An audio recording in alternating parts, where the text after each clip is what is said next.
Every month you go to work. You give your time. You give your energy.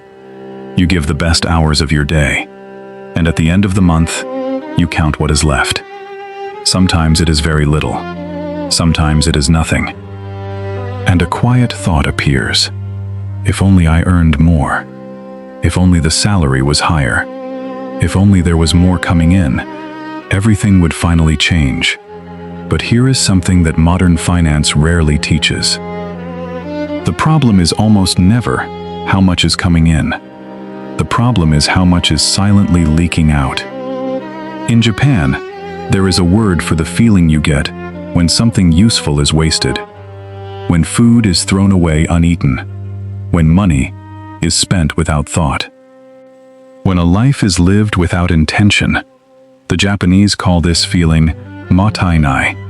And this single word, this one quiet emotion, has helped generations of ordinary Japanese families build more wealth with almost nothing than most people build with everything. Today I want to tell you their story. Chapter 1. The Woman with the Empty Jar. Her name was Keiko. She was 53 years old. She lived in a small house in rural Japan.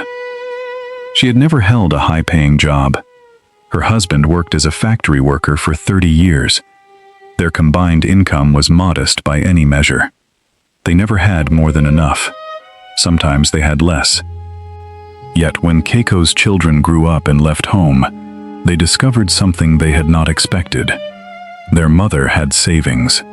Not a little, a significant amount, built quietly, steadily. Over decades, her daughter, who worked in Tokyo and earned 3 times what her parents had ever made together, had almost nothing saved. How? The daughter had asked this question many times. How did you do it with so little?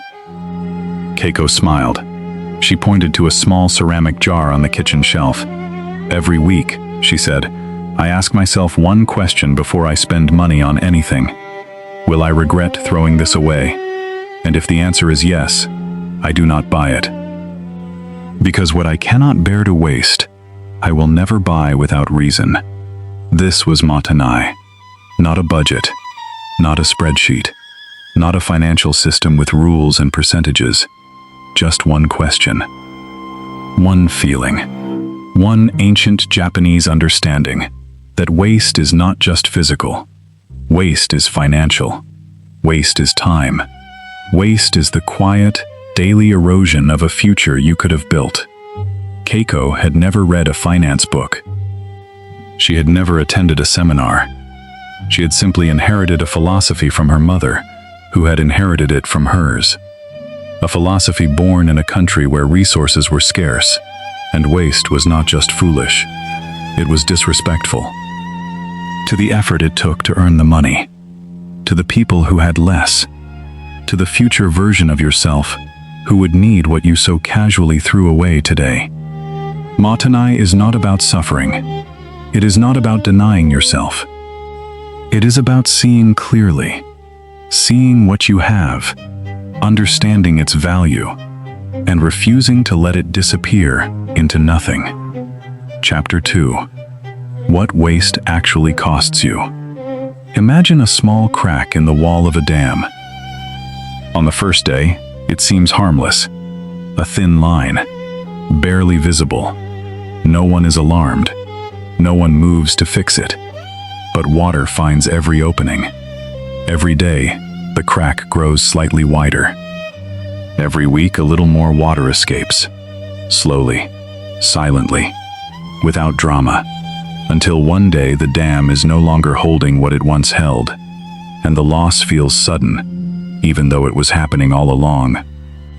This is how financial waste works in modern life.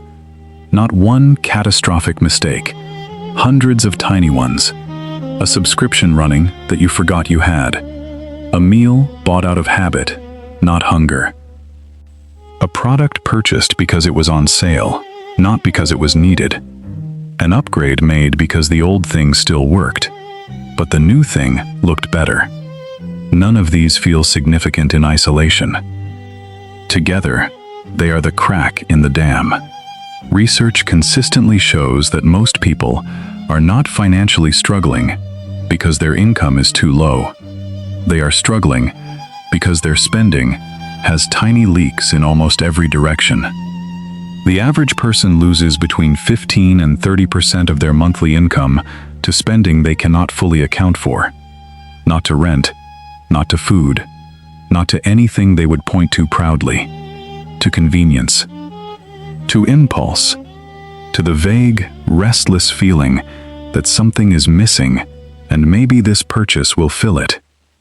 The Mottainai philosophy does not attack your big expenses. It illuminates your invisible ones. Because the invisible ones are almost always the ones that matter most. When Keiko looked at a purchase, she did not ask whether she could afford it.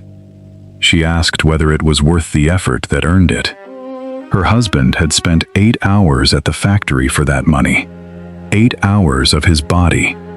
8 hours of his life. Was this purchase worth 8 hours of his life? That question changes everything. Because money is not just money. Money is converted time. Money is converted effort. Money is the physical record of hours you will never get back. And when you see it that way, truly see it, waste becomes almost impossible to justify. Chapter 3. The 4 Pillars of Mottainai. The Mottainai philosophy is built on 4 pillars, 4 words in Japanese that have guided families through poverty, war, scarcity, and modern abundance alike. They are simple. They are ancient. And applied to your finances today, they are more powerful than any budgeting app you will ever download. The first pillar is reduce. Before anything enters your life, question whether it needs to, not after you own it. Before. Japanese families have practiced this for centuries by asking one question before any purchase. Do I genuinely need this? Or do I only want it right now? The gap between need and right now is where most financial damage happens. Need is durable. Right now is temporary. And temporary purchases paid for with permanent money always leave the buyer slightly poorer and often slightly emptier than before. The second pillar is reuse. Before something is discarded, question whether it still has life. This goes far beyond physical objects. It applies to money itself. Every time money passes through your hands without being put to work, it has been discarded. Money that sits in a current account, earning nothing. Money that was spent on something that no longer serves you. Money that was given away to a subscription you forgot you had. The Mottainai principle asks you to reuse your money. To give every rupee, every peso, every taka, a destination before it arrives. To decide in advance where it will go, so it does not simply disappear into the noise of daily living. The third pillar is recycle. In financial terms, recycling means redirecting. When an expense ends, a debt paid off, a subscription canceled, a habit broken, the Mottainai thinker does not allow that freed money to be absorbed into new spending. They redirect it into savings, into investment, into the future version of themselves that will one day need it. Most people experience a brief moment of financial freedom when an expense disappears.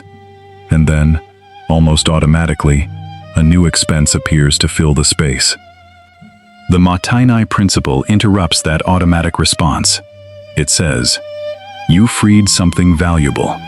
Do not waste what you just recovered." The fourth pillar is respect. This is the deepest and most important pillar. Respect for the effort behind every coin. Respect for the sacrifice represented by every hour worked. Respect for the future self who will inherit the decisions of the present self. When you respect your money, truly respect it, careless spending becomes uncomfortable. Not because you have imposed a rule, but because something in you understands that this money means something. It was earned. it was worked for. It deserves better than to disappear without purpose. These 4 pillars are not restrictions.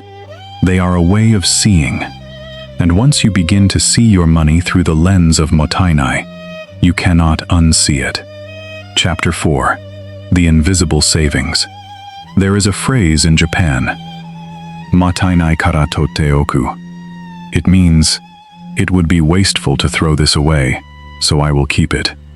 For generations, Japanese households kept a practice called kechiku, careful accumulation, not dramatic saving. Not extreme sacrifice, just the quiet, daily refusal to let anything valuable disappear without purpose.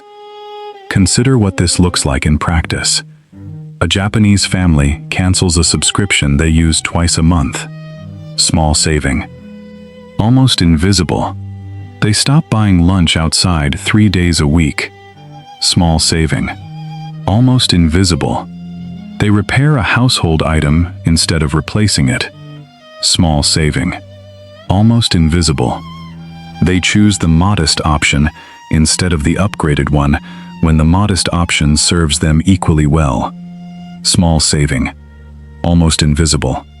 Now add those invisible savings together. Across 12 months. Across 5 years. Across a working lifetime. The invisible savings become something extraordinary.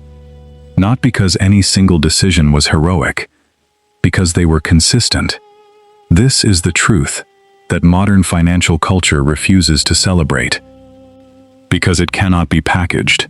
It cannot be sold. It does not require a product or a service or a subscription. It only requires a shift in how you see the money that already passes through your hands. Most people are waiting for their income to change. The Mottainai philosophy says, the money you need is already there. You are simply not keeping enough of it. Every day, you practice Mottainai. Money that was previously leaking quietly out of your life begins to stay. Not dramatically. Not all at once. Drop by drop. Until one day you look at what has accumulated and you understand what Keiko understood. Wealth is not built from what you earn. It is built from what you do not waste. Chapter 5. The 3 Mottainai Money Rules. Mottainai is not just a feeling. It is a practice. And like all practices, it becomes powerful when it is applied consistently through specific habits. Here are 3 rules you can start this week. Rule 1. The Waste Audit. This week, take 20 minutes. Write down every purchase you made last month. Every single one. Then beside each purchase, write one honest word. Either needed or wasted. Do not judge. Do not feel shame. Just write honestly. Needed means this purchase genuinely served your life. Wasted means you could have lived equally well without it. Total the wasted column. Most people are shocked by the number they see. Not because they are careless people, because they have never looked before. Looking changes behavior. It does not require willpower. It does not require discipline. It only requires awareness. And awareness, once created, cannot be undone. Rule 2. The 1-week pause. Before any purchase that is not food, transport, or a bill, wait 1 week. Not forever. 1 week. Write the item down. Set a reminder for 7 days later. When the reminder arrives, ask yourself, do I still want this? Do I want it as much as I wanted it 7 days ago? In most cases, the answer will be no. Not because the item was bad, because the impulse that created the want has passed. Impulses are not decisions. They are temporary feelings dressed as decisions. The 1-week pause separates the two. And most impulse spending collapses when given 7 days to explain itself. Rule 3. The freed money rule. Every time an expense disappears from your life, a debt paid off, a subscription canceled, a habit changed, that money must go somewhere immediately. Name it before it arrives. Savings account, emergency fund, investment. Anywhere that is not simply absorbed into new spending. The moment money is freed, it is in its most dangerous state. Because the brain immediately begins searching for somewhere to send it. If you have not already decided where it goes, it will disappear into convenience spending within days. Name the destination first. Then let the money travel there automatically. This single habit, the freed money rule, compounds quietly over years into something that will change your financial life more than any salary increase ever could. Chapter 6. What Keiko knew. Keiko's daughter eventually understood. Not immediately. It took years of her own financial struggle before she sat down and truly listened. Her mother had not built wealth through sacrifice. She had built it through awareness. She had simply refused to let her family's effort disappear without meaning. Every coin that came into the house was respected. Every purchase was considered. Every expense that ended was redirected rather than replaced. It was not dramatic. It was not difficult. It was simply a way of living that said, this matters. What we have matters. What we worked for matters. And what we choose to do with it matters more than any raise, any promotion, or any improvement in income could ever compensate for. The word Mottainai carries something inside it that no English translation fully captures. It is not just what a pity. It is a recognition that something of value is being lost. And that recognition, when applied to money, creates a kind of quiet, dignified financial discipline that no external rule can replicate, because it comes from inside, from a genuine understanding that your money represents your time, your effort, your life, and life, more than anything else, should not be wasted. This is the wealth that Keiko built, not just in her ceramic jar, not just in her savings account, but in the way she saw every coin that passed through her hands, with respect, with intention, with Mottainai. And that is the kind of wealth that no emergency can take away, because it lives not in a number, but in a practice that begins the moment you decide that what you have already earned is worth protecting. Start with the waste audit this week. 20 minutes. Last month's purchases. One honest word beside each one. That is all. The number you see will tell you everything you need to know about where your financial life can change. If this story shifted something in how you see your money today, subscribe. Every week, I share one Japanese wisdom story that most people never hear. Hit the bell so you never miss one. Tell me in the comments, what is one thing you spend money on every month that you know, if you are honest, is wasted? I read every comment. And if you want to go deeper, watch this video next. It reveals the Japanese saving system that helped ordinary families save half their salary without feeling like they were sacrificing anything. The link is on your screen right now.